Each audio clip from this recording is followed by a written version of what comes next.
Boa tarde. Essa é uma segunda CPI que está acontecendo no Congresso.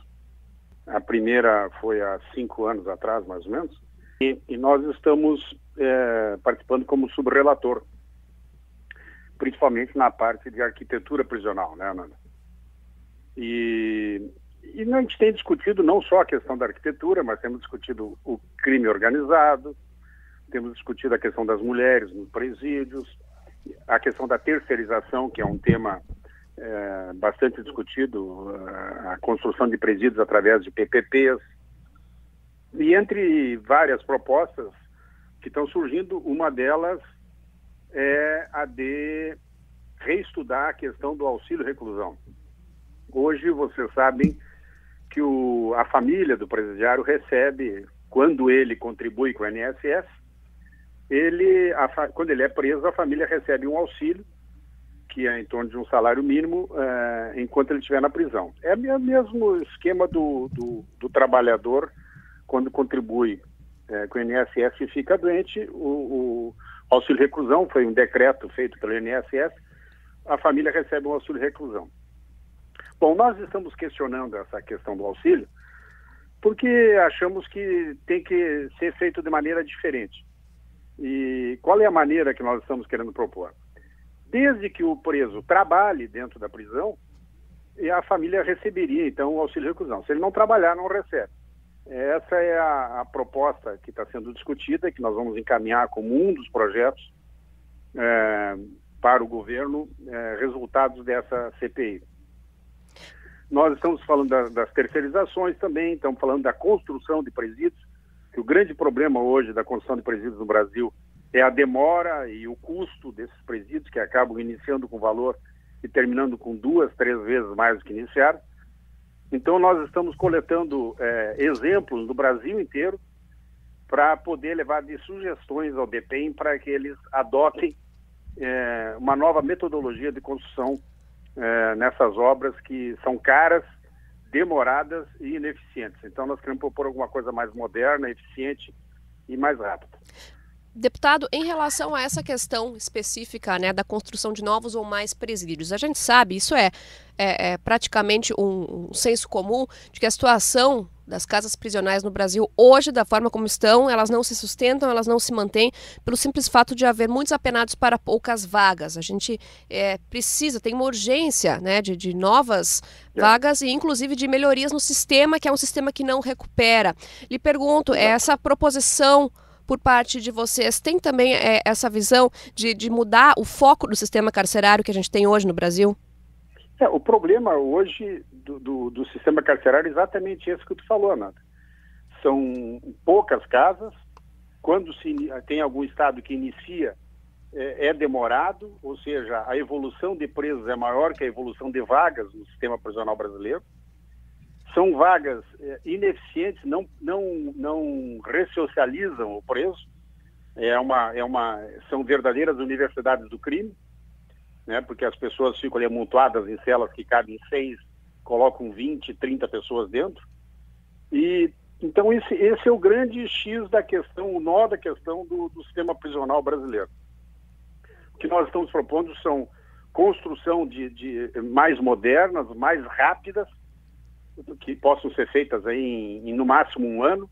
Os nossos presídios aqui no Rio Grande do Sul, é um exemplo, demoram uma eternidade para ficarem prontos, com exceção do sistema prisional de Canoas, que foi feito agora, e o de Venançoaide, que foi 2 exemplos que nós levamos lá como bons exemplos de construção, né? Mas, no geral, são casas demoradas, caras, e que quando iniciam não se sabe quando terminam. Deputado, E além do que, né, Nanda? Claro. Não propicia vagas para ressocialização, ou seja, não tem locais para trabalho, onde o preso possa aprender uma profissão que possa levar para fora do presídio depois. Não trabalhar para fabricar bola, rede, que é o que acontece hoje. Deputado, essa questão é bem interessante que o senhor tocou na questão da ausência de uma estrutura, digamos assim, uma infraestrutura básica para ressocialização. A gente tem aqui nos próprios dados encaminhados pela CPI de que de quase 1.600 penitenciárias inspecionadas, 886 não possuíam farmácia, 1.500 não possuíam sala de emergência e outras tantas não ofereciam estrutura para atendimento pré-natal. E o senhor mencionou a questão dos espaços de trabalho. Quando vocês pretendem modificar essa questão do auxílio reclusão para que ele seja destinado apenas aos apenados que estão trabalhando, como ficaria essa questão, já que a gente não tem postos de trabalho em todos os presídios? Bom, o que nós estamos propondo, é evidente que nos lugares onde não houver condições de trabalho não vai ser possível fazer isso, né? Mas o que a gente quer é exatamente incentivar que os novos presídios tenham locais apropriados para o preso estudar e trabalhar, aprender uma profissão, né? Hoje, em todos os presídios que tu vai, tem um mínimo de assistência médica, um mínimo de assistência dentária, etc. e tal, mas lugar para aprender uma sala de aula ou lugar para aprender uma profissão inexiste. Então, o intuito da modificação desse auxílio reclusão é exatamente obrigar o governo, tanto os estaduais como os federais, a construírem casas prisionais com lugares para ressocialização. Essa questão da menoridade agora que foi aprovada, onde é que nós vamos colocar esses jovens de 16, 17 anos? Vão acabar ficando próximos aos presos adultos, vão acabar aprendendo crimes, vão aprender como é que se comportam dentro do mundo criminal, e vai ser uma nova geração de criminosos que vão sair na rua posteriormente. Porque uma coisa nós temos que ter em mente, Ana, no Brasil não existe pena de morte. Esses presos, uma hora ou outra, vão acabar saindo do presídio. E se saírem do presídio aprendendo crime lá dentro, imagino o que vai acontecer aqui fora. O senhor mencionou, deputado, a questão também, ainda só para a gente finalizar essa questão do auxílio reclusão, né? De que apenas, é bom deixar isso claro, apenas tem direito, as famílias apenas têm direito a esse benefício quando o apenado contribuía com o INSS quando estava em liberdade. Vocês teriam dados de quantos % dos apenados recebem esse benefício? Não tenho esses dados. Não. Eu apenas comentei essa questão do auxílio reclusão, porque existe também uma ilusão assim na grande população que todos os presos correto têm as suas famílias assistidas pelo auxílio reclusão. Não é verdade. Na verdade, são apenas aqueles presos que contribuíam, tinham um emprego formal, e aí, quando vai para a reclusão, a família recebe um auxílio reclusão, como se fosse um auxílio doença, uma coisa desse tipo. Que a gente até não é contra, desde que ele produza dentro do presídio. Eu acredito, me arrisco a dizer, deputado, que esse número deve ser bastante baixo, uma vez que isso vai ao encontro do que o senhor falava, da praticamente existir uma faculdade do crime, né? Infelizmente, o apenado ele acaba entrando num círculo vicioso de reincidir no crime, justamente por não existir, de fato, uma política de reabilitação no Brasil. 70% dos presos que saem dos presídios, Ananda, retornam. Olha só muito alto. A grandiosidade da taxa.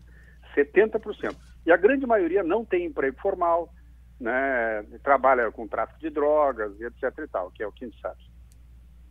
Deputado, quando a gente fala em ressocializar, em reabilitar, a gente está falando diretamente também em educação, e educação não apenas dentro dos presídios. O senhor, como deputado, o que o senhor pode nos falar, de repente, na Câmara Federal, que também está indo ao encontro desse tipo de perspectiva de educação? A gente tem a previsão também aí, de repente, de melhorias no sistema de reabilitação, por exemplo, da FASE, da Fundação de Apoio Socioeducativo aos Menores Infratores, como o senhor mesmo mencionou a respeito da questão da diminuição da maioridade penal. Esses institutos também devem ser beneficiados com projetos semelhantes a esse?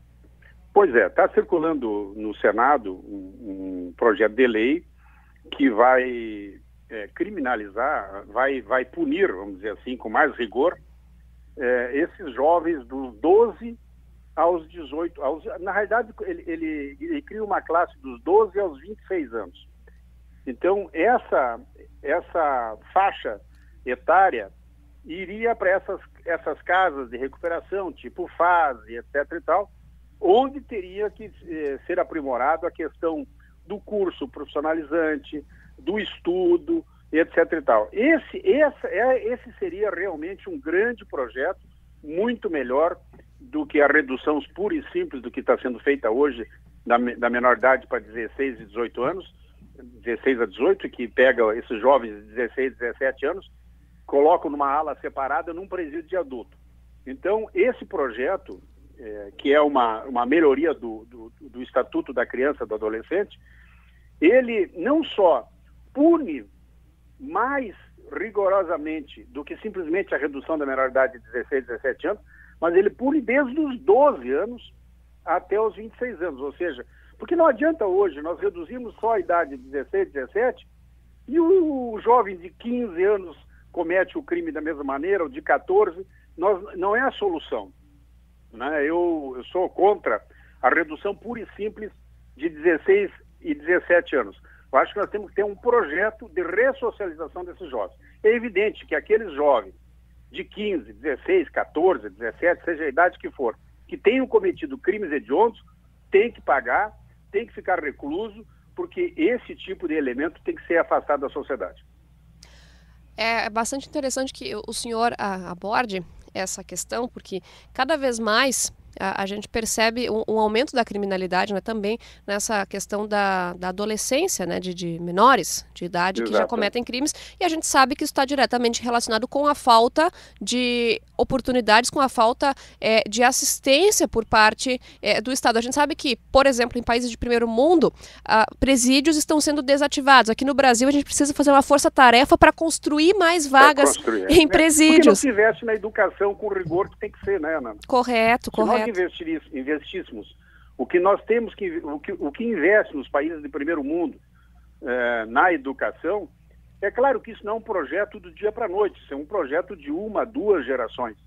Mas nós temos que começar a investir muito mais na educação do que em presídios. Só que não adianta também nós dizermos que não adianta construir presídios, porque nos últimos anos no Brasil, nem escola nem presídios foram construídos. Então, aí é o caos que nós estamos vendo aí. Deputado, como o senhor analisa, não há como a gente fugir dessa questão também, como o senhor analisa aí na Câmara dos Deputados a situação política atual, essa efervescência que a gente está tendo aí na Câmara dos Deputados também, né, com a questão toda envolvendo o presidente da Casa, o deputado Eduardo Cunha. Como você está analisando o cenário político aí em Brasília? O deputado Eduardo Cunha tem sido um bom presidente da Casa. Ele colocou um ritmo como há muitos anos não tínhamos, votamos projetos mais do que o dobro dos últimos presidentes que tiveram na casa. É claro que ele é uma pessoa polêmica, né? O Eduardo tem uma personalidade forte, né? E essa desavença entre ele e o governo, isso só nos prejudica ao país inteiro. Eu acredito que seja uma crise, eu acho que o governo, eu ouvia o ministro Padilha falando de que vai tentar uma reaproximação. Eu acho que esse é o caminho. A conciliação é o melhor caminho para qualquer crise. Perfeito.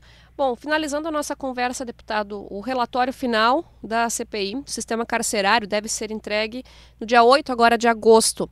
Em linhas gerais, o que vai conter esse relatório que a gente já pode estar adiantando para os ouvintes? Além dessas propostas que nós comentamos aqui sobre auxílio reclusão, terceirização, sistema construtivo, nós também tem 2 outras sub-relatorias que tratam da questão da mulher no sistema prisional, a mulher e os nenês que acabam nascendo enquanto ela está presa, né? Então tem uma deputada, Carmen, que está fazendo uma relatoria nesse sentido, e tem uma outra relatoria que é do crime organizado, que também vão ser apresentadas propostas que não é a minha área, Nanda, não tenho nada a comentar porque não é o meu métier. Claro. O senhor tem esperança de que a gente pode vislumbrar aí claro, a médio e longo prazo, uma perspectiva melhor para o nosso sistema carcerário, para o sistema penitenciário como um todo? Olha, Ananda, se dentre essas propostas que a gente está sugerindo, se pelo menos o sistema, a construção das novas casas possam atender o preso na questão do estudo, dele poder estudar dentro do presídio e de aprender uma profissão, nós já vamos ter uma grande evolução. Perfeito. Deputado Luiz Carlos Busato, do PTB aqui do Rio Grande do Sul, deputado federal, conversou conosco a respeito da CPI do sistema carcerário. Agradeço a sua atenção, deputado, desejo ainda uma boa semana e um excelente trabalho aí em Brasília. Obrigado, Nando. Um abraço aos ouvintes da Guaíra.